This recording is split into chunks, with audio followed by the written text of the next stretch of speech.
মা হিসেবে এটা আমার সবচেয়ে কষ্টের, বলে দোয়ায় আমার ছেলে বড় হচ্ছে, আপনারা দোয়া করবেন ওকে।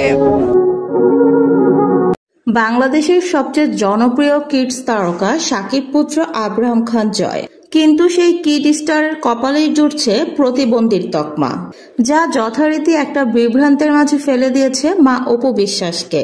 সময়ের সাথে আব্রাহাম খান জয়ের চলাফেরা দেখে তাকে অ্যাবনর্মাল বাচ্চাদের তালিকাভুক্ত করা হচ্ছে, কিন্তু একজন মায়ের কাছে সন্তানের এই লেম এক্সকিউজ কতটা সহনীয়?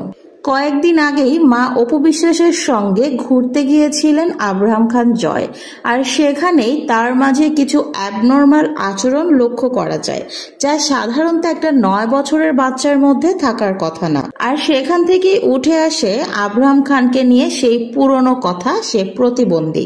যদিও প্রতিবন্ধী তকমাটা আব্রাহাম খান জয়ের জন্য নতুন নয়। এর আগে এক সাক্ষাৎকারে অপু বিশ্বাস বলেন বুবলি তার ছেলেকে প্রতিবন্ধী বলেছে। আব্রাহাম খান জয়ের দৈনন্দিন বাহ্যিক আচরণগুলোকে লক্ষ্য করেই উঠে আসে এই মন্তব্যটি। তবে এই বিষয়ে ব্যাপক প্রতিক্রিয়া জানান অপু বিশ্বাস, কেননা মেধা বিকাশে অন্যান্য বাচ্চাদের থেকে আব্রাহাম খান জয় অনেকটাই এগিয়ে। এমনকি এই ছোট্ট বয়সে যথেষ্ট জ্ঞান অর্জন করতে সক্ষম হয়েছে আব্রাহাম খান জয়, যার জন্যই এখন নিয়মিত তার বাবা মাকে একত্রিত করতে সক্ষম হয় জয়।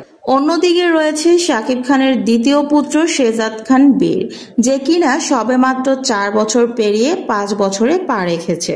কিন্তু এখন থেকেই তার মাঝে দেখা যাচ্ছে বাবা শাকিব খানের নানা রকম অনুকরণ। তার চলাফেরা এবং স্টাইলই বলে দেয় তার বাবা শাকিব খানের সবকিছুই ধরে রাখবেন তিনি। সেখানে 9 বছরে পা রেখে আব্রাহাম খান জয়ের চলাফেরা এরকম কেন, সেই প্রশ্নটাই রাখে অনেকে।